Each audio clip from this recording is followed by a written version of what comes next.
Good morning, everybody. I am Dr. Abin. Today, I am going to start the topic regarding introduction of oral and maxillofacial surgery.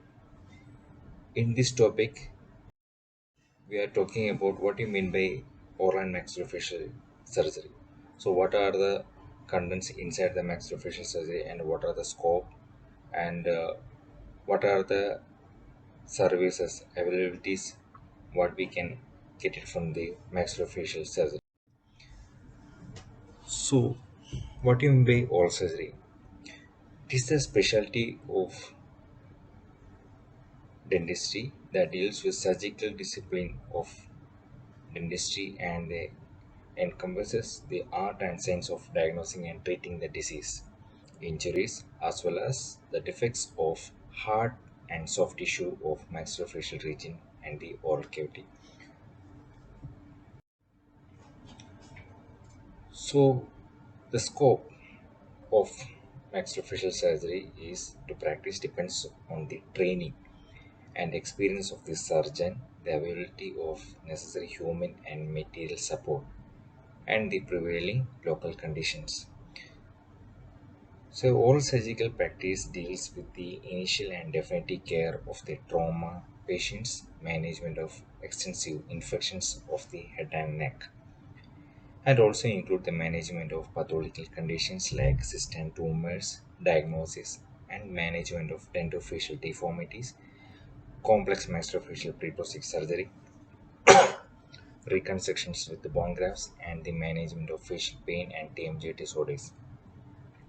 So, in the dentistry, maxillofacial surgery it's divided into minor oral surgery and major oral surgery. So, minor oral surgical procedures, what we are doing in that clinics like extractions, cystic removal, small cystic removal, radical cyst removal, small things what we are doing in the dental things in the dental chair, that is minor surgicals. What we are doing the majors are like maxillofacial injury, dental deformities, cleft and palate, uh, trauma, and in other pathological lesions like cancer. All these things are major surgical procedures. So most of the things what we are doing here is that minor or surgical procedures, and what we are doing in that under GA, that is major or surgical procedures. So we can check about the evolution of oral surgery. Oral surgery initially in that ancient Egypt, that you know that is in 3000 BC records the first dentist, and Ambrose in 16th century that significant contribution to the stabilization of jaw fixation. And later on in 1777, the John Hundred, the book Natural History of the Human Teeth, which initiated the interest in the dentistry. And 17th century, the President Pierce Forchot started the dentistry. So later on, James S. Catherine, regarded the father of specialty for coining that term called oral surgery. There are a lot of people they contributed in that maxillofacial surgery. So, what are the indications for the maxillofacial surgery? First one, the normal thing what we can look at now, extraction of decayed teeth that cannot be restored. The surgical removal of impacted tooth that are fully embedded or partially embedded that can cause adjacent tooth problem to the adjacent tooth like that, we can go for the surgical removal. Extraction of the non-vital tooth, pre-prosthetic surgery to smooth and contour the alveoli. After the extraction, the patient go for the prosthetic rehabilitation. They need definitely need for bone recontouring on the alveolar ridge. So definitely we want to make a clear shape for the alveolar ridge. Removal of the teeth for the orthodontic treatment. Those who are going for the orthodontic treatment, they need definitely they need excisions. Then only they can creating space maintenance. Removal of the root fragments, small root fragments, they can cause creating cause to the prosthetic rehabilitation. Removal of cyst and tumors. If there's a large cystic cavity, then definitely we want to remove biopsy, that you already know what you mean by biopsy, for to identify it's a cancer or not. Treatment of the fractures of the mandible or maxilla. So mandible or maxilla, that is maxillofacial injury. Definitely there will be fracture on the mandible or maxilla, so we have to stabilize that area. Surgery to alter the size and shape of the facial bone, that is called orthopedic surgery. Surgery for the TMJ, that is that a patient have a TMJ ankylosis, that type of patients we want to restore their normal function to open patient's mouth. So we go for the TMJ surgery. Reconstructive surgery, we want to reconstruct the facial bones. Cleft lip, cleft palate, that at the time of birth the patients have that cleft lip, cleft palate, so we want to recontour the patient's normal functions. And aesthetic also we want to go for cleft lip and cleft palate surgery. And patient having salivary gland disorders like that, and then definitely go for that surgical procedures. And the last one, that implant surgical procedures. So in this, there are a lot of things that are under the uh, control of that minor surgery and major or surgical procedures. So in these, the major surgical procedures, what are the things? What you are seeing is normally uh, the cystic tumors, the patient fracture of mandible and maxilla, TMJ, alter the size and shape of the facial bones, reconstruct surgery, cleft lip, surgical and disorder.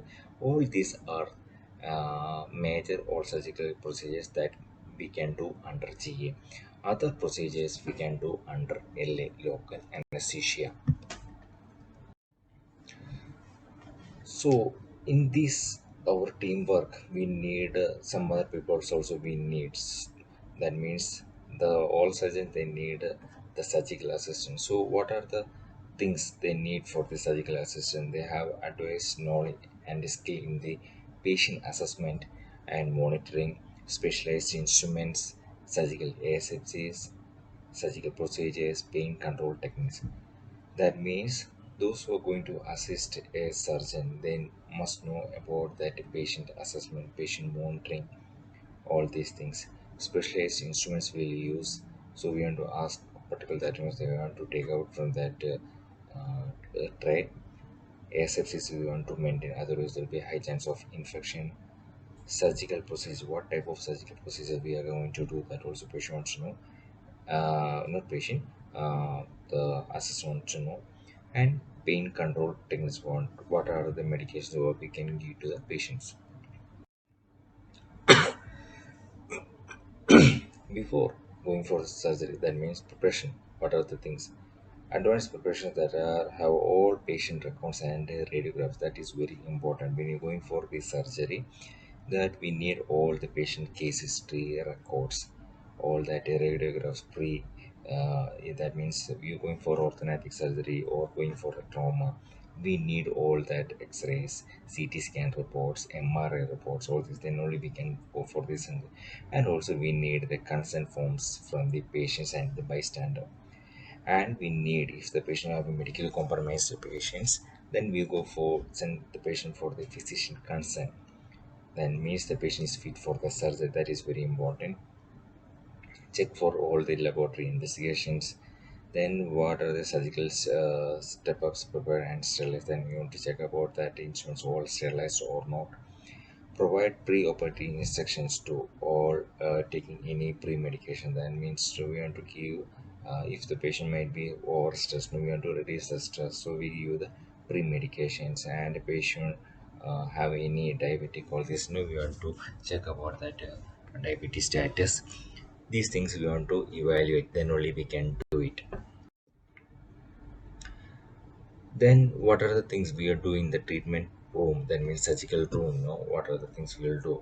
We'll check all the protective barriers. We want to go for the PP kit, everything.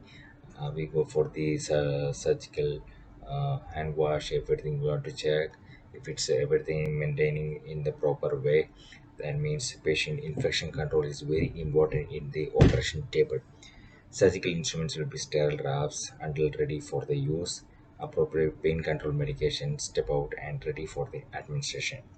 And our post-op instructions ready to provide to the patients. On the preparations, what are the things we will do? That update the medical history and the laboratory reports.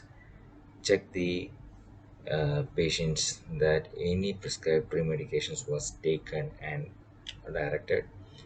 Place radiograph on the view box.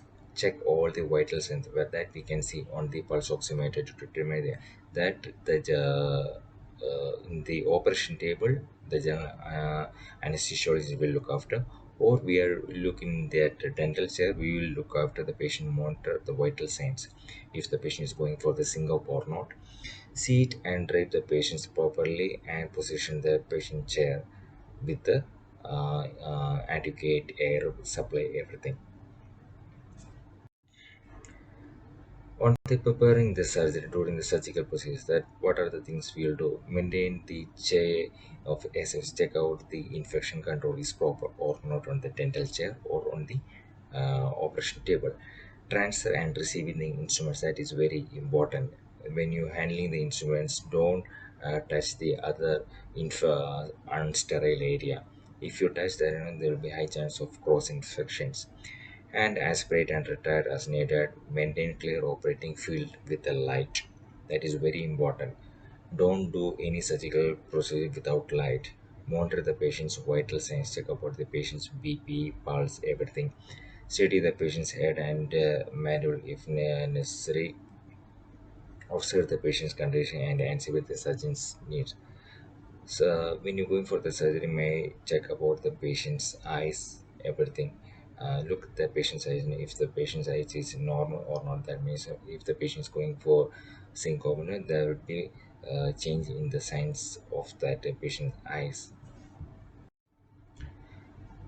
After the surgery, what are the things we'll do is stay with the patients and give the verbal and written post-operative sessions, schedule a post-operative visit, update the patient's treatment, patient's records, everything. That is very important. That means uh, after the surgery, you want to write in the case sheet what are the things what we do in the patients on the time of surgery, and you want to recall the patients after 1 week. Return the patient's record to the assistant and break down the design of the patient's area.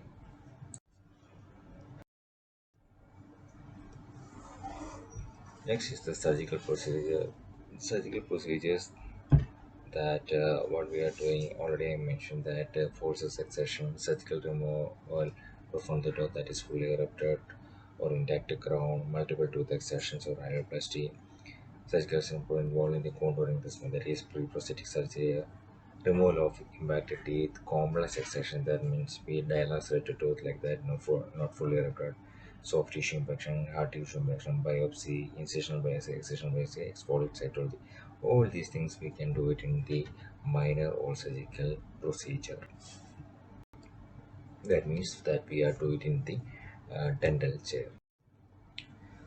After all these exertions, what we are doing next, that is suturing. Suturing is the most important part.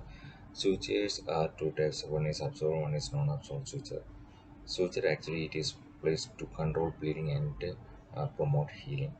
So the absorbed, that you later on will study what are the absorbed sutures, that plain cut, chromic cut, is vicryl, all these are the normal sutures what we are using. uh, Non-absorbed switches like silk, polyester fiber, nylon, all these are the non-absorbed switches. So there are a lot of advantage and disadvantages are there for the absorbed and the non-absorbed switches are there. So normally the common one what we are using is that plain cut or white grill, chromic cut. These are the commonly ones in the department what we are using. So after that, non-also switches that are silk and nylon, commonly used with silk. Suture removal when you will do. When non-also sutures are placed in the patient schedule to recall the patients after 5 to 7 days for the suture. If it's an absolute suture, we will recall the patient after 1 week for the healing. If it's everything is good, then continue for a while. What are the postoperative care will do for the patients? The main thing what we are doing in the posterior is to control the bleeding. That most common thing is that control the bleeding is using the pressure pack, that using gauze. We are applying on that surgical site compress for around 30 minutes. Then the bleeding does not stop. Then call the medical emergency if it's uncontrolled bleeding. Maximum we'll give the pressure pack for around 30 minutes. uh, and after that we'll give that control this definitely any surgical site, that means not an excision, any type of, yeah, the manual surgical procedures like impaction or that cystic removal like that, no, definitely the swelling will be there. It will last around 2 to 3 days will be there, and then it will reduce. So initially what we'll do is the first 24 hours and we'll give the cold ice pack for 20 minutes. After that we can give that medications like a steroid, like uh, then steroid like prednisone we can give to reduce the swelling. Then the post surgical complications, try socket. It is the common thing what we are seeing in the extraction side. After the extraction side, what we will see is that the foot lodgement on the extraction side, and that will leads to dry socket will be, or bony spicle will be there. So there will be infection is there, and distortion of the cord from the socket. So the how to manage the dry socket, that is very important. So the most common things what we are seeing in that post-operative therapy, bleeding will be there, swelling will be there, and complication like dry socket. So the bleeding we can control, either we can use for choosing. So normally we will use the suture. After that, if it is not controlling with the suture, and then we can use for the diathermy. The chemical cauterization is there, physical cauterization is there, thermal is there, or we can use that pressure pack. If you are applying the pressure pack, normally the bleeding will stop within 5 to 7 minutes. That's why controlling the bleeding. If you go for the swelling, so swelling is not commonly seen for the any type of minor surgery or major surgical procedures. So we can control the swelling using the prednisone and using the ice packs. These are the things. And later, if it is in the impaction cases, normally there will be trismus will be there. That also we can reduce with that like a mouth opening exercise or steroids. And the dry socket, that's a common thing that we can use, that the treatment plan is there. So in the Malaysia also there are the same protocol they are following, that minor surgery, major surgery. Minor surgery, that already I discussed that in that dental clinic. What we are doing is that extractions, pre-prosthetic surgery, small biopsy, uh, then regarding implants, all these things we can do in the minor surgical procedures. But if the patient met an accident or patient had dental deformities, cleft lip, surgery, tumors, TMJ problems, reconstruction, all these things we can do it under GA only. So the setup is totally different that we can do in the hospitals only. So their treatment protocol is totally different from what we are doing in the minor surgery. They don't have, we don't have any separate operation theater. Nothing will be there. We are doing under the chair, but the major surgery we can do only through the operation table. Then only we can do the surgical one, because it's a surgical time duration will be more. It will take more than around 2 hours, 3 hours like that. And we want to sedate the patient, then only we can do the surgical procedures. That is why we are doing the GE. So these are the main things what we are studying in that introduction of oral and maxillofacial surgery. Mainly minor oral surgical procedures, major oral surgery. What are the things what we do in the minor surgery? What are the things we do in the major oral surgical procedures? So we have lot of advanced things also happen nowadays in the maxillofacial surgery. Okay, thank you.